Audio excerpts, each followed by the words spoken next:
நாகை மாவட்டம் கீழையூரில் குலை நோயால் சம்பா மற்றும் தாளடி நெற்பயிர்கள் பதராக மாறி கருகும் நிலையில் உள்ளதாக விவசாயிகள் கவலையடைந்துள்ளனர்.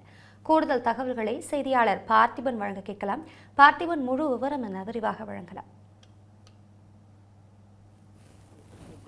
பெரும்பாலான பகுதியில் விவசாயிகள் சுமார் 20,000 ஏக்கருக்கு மேல் சம்பா மற்றும் தாளடி பயிர்கள் சாகுபடி செய்துள்ளனர். குறிப்பாக சொல்ல வேண்டும்னா, கடந்த மாதம் பெய்த கனமழை மற்றும் அதீத மழை காரணமாக சேதமடைந்த நெற்பயிர்களையும் ஓரளவுக்கு காப்பாற்றி விவசாயிகள் பாதுகாத்து வருகின்றனர். குறிப்பாக கீழையூர் ஒன்றியத்திற்குட்பட்ட திருப்புண்டி, காமேஸ்வரம், வேட்டைக்காரனிருப்பு, விழுந்தமாடு உள்ளிட்ட பகுதிகளில் 2,000 ஏக்கர் பரப்பளவில் சம்பா சாகுபடி செய்யப்பட்டிருக்கிறது.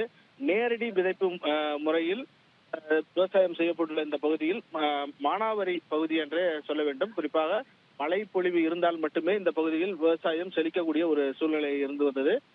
இந்த நிலையில் ஒரு ஏக்கருக்கு 25,000 முதல் 30,000 வரை செலவு செய்து பயிர்களை பராமரித்து வந்தனர். ஆனால் தற்போது நெற்கதிர்கள் முற்றி வரும் சூழ்நிலையில் நெற்பயிர்கள் பதராக மாறுவதோடு நெல்மணிகள் அனைத்தும் கருப்பு நிறமாக மாறும் அபாயம் ஏற்பட்டிருக்கிறது. இதற்கு காரணமாக சொல்லப்படுவது குளநோய் தாக்குதல் என விவசாயிகள் தெரிவிக்கின்றனர். இந்த தாக்குதல் காரணமாக சுமார் 1000 ஏக்கருக்கும் அதிகமான அளவில் இந்த பாதிப்பு தென்படுவதால் விவசாயிகளின் நெற்பயிர்கள் மிகுந்த பாதிப்பை ஏற்படுத்தியிருக்கிறது. அதாவது அரிசிக்கு பதில் வெறும் நெற்பதர்கள் மட்டுமே இருக்கக்கூடிய ஒரு சூழல் ஏற்பட்டிருக்கிறது. இதனால் எதிர்பார்த்த மகசூல் கிடைக்காமல் விவசாயிகள் வேதனை அடைந்து வருகின்றனர். ஏற்கனவே மழை மற்றும் புயல் பேரிட காலங்களில் இருந்து நெற்பயிர்களை பெரும் சிரமத்துடன் காப்பாற்றிய விவசாயிகள் தற்போது இந்த குளநோய் தாக்குதலால் மிகுந்த மனவேதனையை அடைந்திருக்கின்றனர்.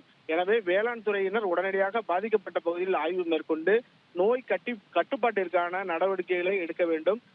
மேலும் பயிர் காப்பீடு செய்துள்ள விவசாயிகளுக்கு முழுமையான நிவாரணம் வழங்க வேண்டும் உள்ளிட்ட கோரிக்கைகளை அரசுக்கு வைத்திருக்கிறார்கள். குறிப்பாக சொல்ல வேண்டும்னா, இன்சூரன்ஸ் நிறுவனங்கள் விரைந்து கணக்கெடுப்பை எடுத்து இந்த பாதிப்புக்கு முழு நிவாரணத்தை வழங்க வேண்டும் என்பது அந்த பகுதி விவசாயிகளின் கோரிக்கையாக இருக்கிறது. இந்த பண்டிகை நாட்களை முன்னிட்டு வில்லா மனைகளை முன்பதிவு செய்து ஸ்டாம்ப் டியூட்டியில் 50% வரை தள்ளுபடி பெறுங்கள். Premium villa plots across Tamil Nadu from 4.5 lakhs to 3 crores. One G Square. For details call 8939750009.